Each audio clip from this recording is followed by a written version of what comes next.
그래서 머리로는 지식을 쌓고요. 또 그들의 행동으로는 좋은 선한 일을 많이 하는 것으로 신앙생활을 생각하고 있었습니다. 그런데 여러분, 틀린 바가 아니에요. 근데 베레아 사람은 가장 정확하게 성경을 알아야 되는 우리 베레아 사람은 어떤 것이 가장 중요하게 생각하냐면 하나님이 내게 주신 사랑을 나타내는 것인데 학교나 병원이나 구제로 나타내는 것은 틀린 것은 아닙니다만 제일 중요한 것은요. 내가 학교 지을 돈이 없고 병원 세울 만한 머리가 안 되고 구제할 만한 물질이 없다고 하더라도요. 내 안에서 뭘 나타내야 돼요? 내게 주신 하나님의 말씀, 내게 주신 하나님의 사랑을 어쨌든 드러내야 되는 것이 우리 예수 믿는 사람이어야 됩니다.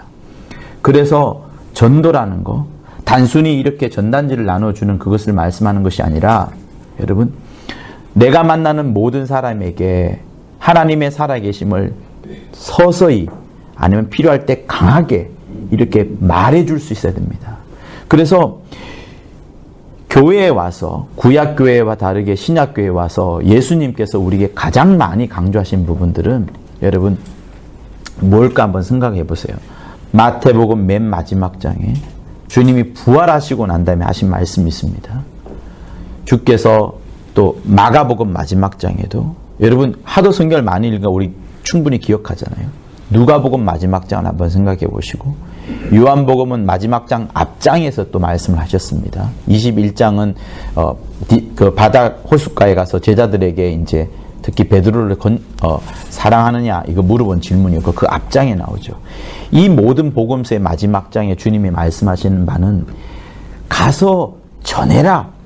네가 받은 사랑을 나타내라. 네가 받은 말씀을 네가 받은 것을 내가 분부한 것을 반드시 해라라는 것이 주님의 부탁이었습니다. 그래서 내가 물질이 있으면 있는 대로 할 수 있는 것이고요. 물질이 어마어마하게 많으면은 뭐 땅을 사가지고 큰 뭐 교육관을 짓는다든가 뭔가를 할 수 있겠지만 그러지 않는다 할지라도 모든 사람이 해야 되는 거, 모든 사람이 할 수 있는 것은 뭐냐 하면 내 입술이 주님을 말하느냐 않느냐가 굉장히 중요한 겁니다. 그래서 예수 믿는 사람은 절대로 내 입술에서 저주가 나와서는 안 되는 것이고요. 남을 향한 비방이 나와서는 안 되는 것이고요. 엑스파일이 나와서도 안 되는 겁니다. 아무리 내 앞에 원수가 있다 할지라도 그 원수에 대해서 잠깐 말하는 거하고 정말 작심을 하고 온갖 계획을 다 세우고 남을 무너뜨리는 것은 그거는 하나님께서 나중에 어떻게 판단하실지 왜? 성경은 전혀 그러지 않거든요. 성경은 아무리 어려운 상황 속에서도 하나님 때문에 주님 때문에 주님을 향한 고백 때문에 주님의 사심을 알기 때문에 전혀 상황과 다른 믿음의 말을 하는 거, 감사의 언어를 하는 거 이것을 늘 말씀을 하고 있습니다. 그래서 그 외국에서 하는 대부분의 일들은 신학을 잔뜩 세워나가는 그것이고요. 아니면은 구제 사업을 열심히 하는 그겁니다. 그런데 성경이 진짜로 말한 바는 뭐냐면 학문이 아니고 이성이 아니고 지식이 아니고 또 돈이 있어서야만 할 수 있는 그런 구제 사업이 아니고 내가 누구를 만나든지 간에 가장 비천한 모양으로 있었다 할지라도 하나님의 살아계심을 말하는 것이 이 성경이 우리에게 가장 강력하게 요청하는 거예요. 여러분 요셉을 한번 보세요. 구약의 요셉. 요셉은 처음부터 죽음의 구덩이에서부터 시작을 합니다. 거기서 끄집어내긴 했지만 노예로 끌려갑니다. 노예로 끌려간 것으로 끝나지 않고 보디발의 아내의 그 추파를 던졌다는 이상한 헛된 소문 때문에 감옥에 끌려갑니다. 계속해서 그의 상황은 나빠지고 나빠지는 거였는데 사람들은 어느 누구도 그를 구덩이에 빠진 자, 노예였다, 아니면은 죄수였다 이렇게 말하지 않습니다. 주변에 있는 사람들이 다 그를 보는데 그걸 볼 때 뭐라고 말하냐면 하나님이 그와 함께 하시는구나. 하나님이 그와 함께 하시는구나. 여호와께서 그와 동행하시는구나. 너무나도 빈번하게 나옵니다. 창세기 한번 찾아보세요. 요셉을 바라보는데 누가 보더라도 그거를 보는데 죄수나 노예를 보지 않고 하나님이 함께 하셨구나를 보는 겁니다. 그러니 그가 보여주는 것이, 요셉이 보여준 것이 늘 하나님과 함께하는 모습을 보여줬으니까 도대체 어떻게 행동했느냐가 여러분 여기에 우리의 신앙생활의 하나의 표본이 나오는 거예요. 그것도 그냥 신앙생활 아니잖아요. 죽기 직전까지 오늘 설교 들었던 것처럼 십자가상에 달린 그 사람처럼 완전히 절망 속에 있는데, 또 죄수로 감옥에 들어갔는데도 불구하고 하나님께서 그와 함께 하시는 모습을 주변 사람이 봤다 그러면, 여러분 여기서 제가 말하지 않더라도 여러분이 생각할 수 있을 겁니다. 도대체 어떻게 그가 행동을 했길래, 도대체 그는 평소에 어떤 말을 했기에 여호와께서 그와 동행하는 것을 보았을까? 언제 예배 드렸어요? 언제 그가 전도했어요? 언제 그가 하나님을 찬양하는 찬양을 불렀습니까? 성경에 나오지 않습니다. 그런데 그의 삶은 끊임없이 여호와께서 동행하는 것, 하나님께서 그와 함께하는 모습을 보여준 겁니다. 그래서 누가 보더라도 요셉을 볼 때 그런 모습을 보았던 거예요. 그러니 곳곳에서 사람들이 문제가 생길 때 요셉을 찾아오는 겁니다. 그래서 요셉한테 해결점을 붙게 되고, 왜? 내가 문제를 빠졌는데 다른 사람들은 문제를 해결할 수 없는데 요셉은 여호와께서 함께하는 걸 봤으니까 사람들이 그 문제 해결점을 요셉이 풀 수 있을 것이다 라고 다가오게 되고, 그래서 조금 풀려지잖아요. 점점점 풀려지는데 다시 감옥소 가게 되죠.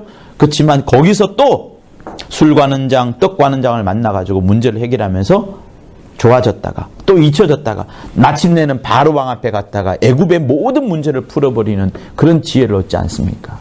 여러분, 요셉은 한 번도 총리가 되려는 꿈을 가진지 않았어요. 다만 그는 내가 보여주기를 어떻게 하면 여호와께서 나와 함께 하신가를 보여주는 그 엄청난 노력을 해왔던 겁니다. 그것도 어디에서? 십자가에 달렸던 그 강도처럼 가장 어려울 때. 그래서 교회가 진짜로 어려울 때 내 믿음을 어떻게 보여주는가는 그게 진짜인 거예요. 교회가 진짜로 어려울 때 여러분 다른 교회 갈 수 있습니다. 왜? 나의 신앙생활을 어쨌든 좀 보호하기 위하여서. 그죠? 그러나 우리는 왜 여기 남아 있습니까? 무너져가는 교회를 내가 붙잡아야지. 어려운 일을 내가 감당해야지 하나님이 더 기뻐하지 않겠느냐라는 그것 때문에 하지 않겠어요? 편안하고 탱자하고 배부른 신앙생활을 하는 것이 하나님이 기뻐하시겠습니까? 아니면 정말로 주께서 이 땅에서 고난을 받으신 것처럼 그 고난을, 온갖 고난과 또 제자들이 받았는 그런 고난을 넉넉히 감당하고서라도 교회를 지켜내려고 하는 그때에 과연 드러나는 그 신앙이 어느 것이 진짜겠냐 하는 그겁니다. 그래서요, 성도 여러분, 내 신앙이 가장 어려울 때 어떻게 무엇을 보여주냐 하는 그것은 평소에 내가 또 어떤 말씀을 들었느냐, 어떤 신앙을 가지냐 하는 것과도 맥이 다 있습니다. 그래서 그 서구에는 자기들의 신앙이 신학과 구제로 끝나는 것이지만 우리에게서 가장 중요한 것은 무엇이냐면 내 입술이 반드시 하나님의 살아계심을 말하는 그거. 그래서 이 성경책에서 전도보다도 더 중요한 것이 사실 없는 거예요. 우리는 헌신을 지금 앞두고 있습니다. 헌신이라면 물질적인 것으로 여러분 생각하지 마세요. 그거는 계파들이나 생각하는 그겁니다. 하나님이 가장 기뻐하는 것을 드린다. 그러면 하나님이 가장 기뻐하는 게 뭐냐? 내 생각에는 그것이 물질이라면 물질을 드리세요. 아니면 나의 인생이라면 나의 인생을 드리세요. 아니면 나의 사업이라면 사업을 드리세요. 아니면 영혼을 구령한 것이라 생각하면 영혼 구령한 것을 드리세요. 하나님께서 내게 주시는 감동을 따라서 하나님이 가장 기뻐하는 그것을 하시면 되는 겁니다. 행악자였던 우평강들은 무엇이 하나님을 가장 기쁘게 하는 것이었을까요? 그 순간에 모든 사람들이, 제자들도 다 도망가 버렸잖아요.